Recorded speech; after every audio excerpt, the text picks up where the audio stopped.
Hello guys, সুমিতার রান্নাঘর স্বাগতম। আজকে আমি আরেকটা নতুন রেসিপি নিয়ে আসছি। তাহলে দেখেন আমার রেসিপিটি। যদি ভালো লাগে আমার চ্যানেলটা সাবস্ক্রাইব করে দেবেন আর লাইক কমেন্ট শেয়ার করে দেবেন। আমি আজকে করতেছি কাবাব। প্রথমে মাংস নিয়ে নিলাম। মাংসগুলোর মধ্যে আদা, রসুন আর একটু লবণ দিয়ে সিদ্ধ করে নেব মাংসগুলো। এর মধ্যে লবণ দিয়ে দিলাম, একটু পানি দিয়ে এগুলো সিদ্ধ করব।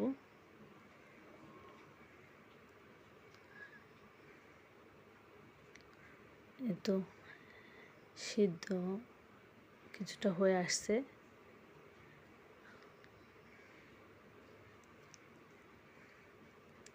দেখেন পানিটা কিছুটা শুকিয়ে গেছে, তারপর সিদ্ধ হয়ে গেছে। আমি এগুলা নামিয়ে ফেলবো। নামিয়ে এগুলা ঠান্ডা করে নেব।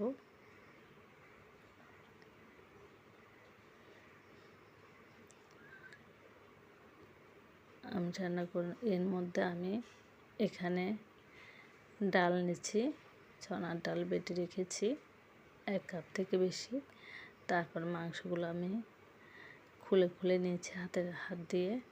এর মধ্যে জিরা বাটা, জিরার গুঁড়ি, তারপর হলুদের গুঁড়ি, মরিচের গুঁড়ি, লবণ 1 চামচ দিয়ে দিলাম। এর মধ্যে আমি 1 কাপ ব্রেড কাপ দিয়েছি।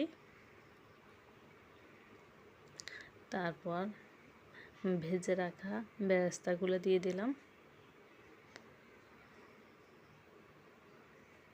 তারপর মেখে নেব ভালো করে।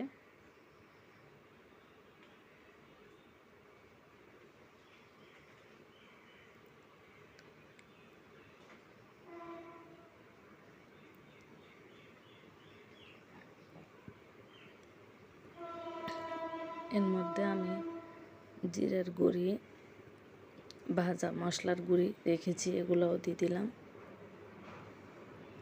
দিয়ে আর একটু ভালোভাবে মেখে নেব। এই তো এভাবে আমি ছোট ছোট করে দিয়েছি। কাবাবটা আর একটু বড় বড় করে দিয়ে আপনারা বড় করে দিতে পারেন বা এভাবে ছোট করে দিতে পারেন।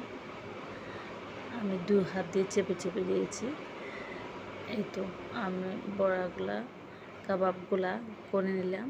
তারপর একটা ডিমের মধ্যে চুবিয়ে আমি ব্রেড ক্রামে ভালোভাবে মিশিয়ে নেব। এভাবে আপনাদেরকে আরেকটা করিয়ে দেখাবো।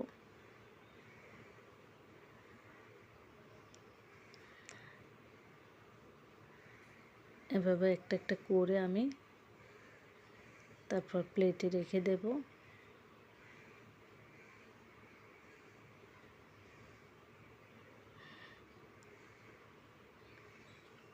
তারপর একটা কড়াইয়ের মধ্যে আমি তেল দিয়ে দিলাম।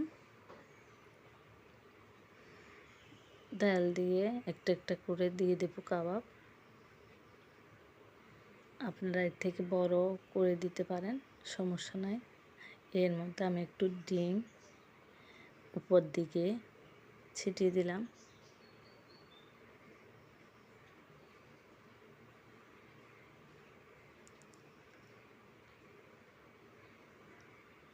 তারপর আস্তে আস্তে করে এক পিঠ হয়ে গেলে অন্য পিঠ আমি করে নেব।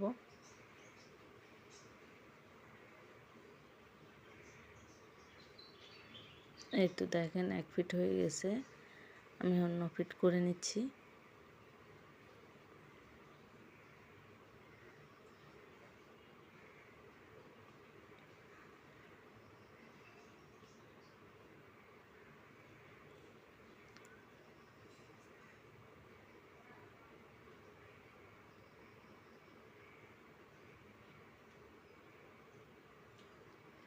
এই তো হয়ে আছে।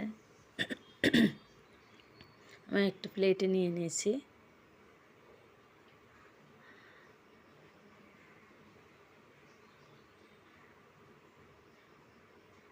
বাবা আস্তে আস্তে আমি সব কাবাব প্লেটে নিয়ে নেব।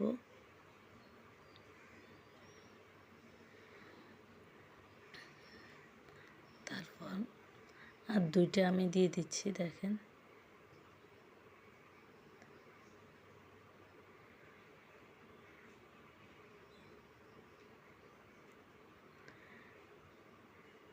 চুলার জাল একদম আস্তে করে দিয়ে কম আছে এগুলো ভাজি করতে হবে, না হলে পুড়ে যাবে।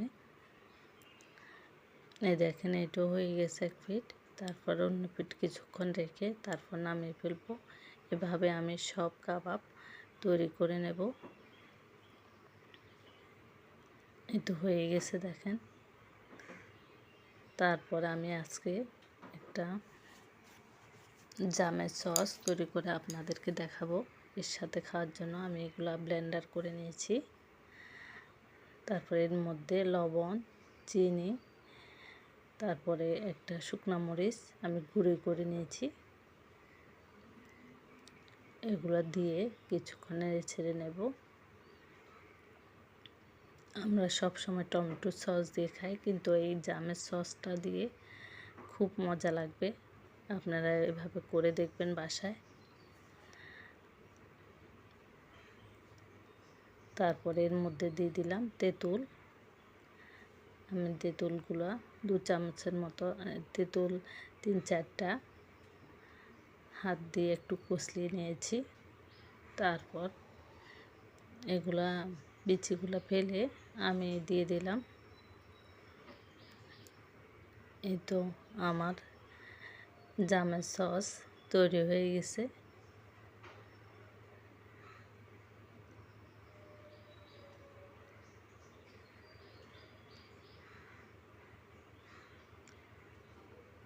এই দেখেন, আপনারা এ থেকে আর একটু পাতলাও করতে পারেন। আমি একটু ঘন করে করেছি জামের সসটা। তারপর একটা বাটির মধ্যে আমি নিয়ে নিচ্ছি। এই দেখেন আমার হয়ে গেছে। এবার এটা দিয়ে আমি পরিবেশন করব কাবাবটা। আমি একটা কাবাব আপনাদের ভাঙিয়ে দেখাইছি। এই দেখেন খুব ভালো লাগছে। আপনারা এভাবে খেয়ে দেখবেন, বাসায় করবেন। আর সবাই ভালো থাকবেন। সবাইকে অনেক অনেক ধন্যবাদ।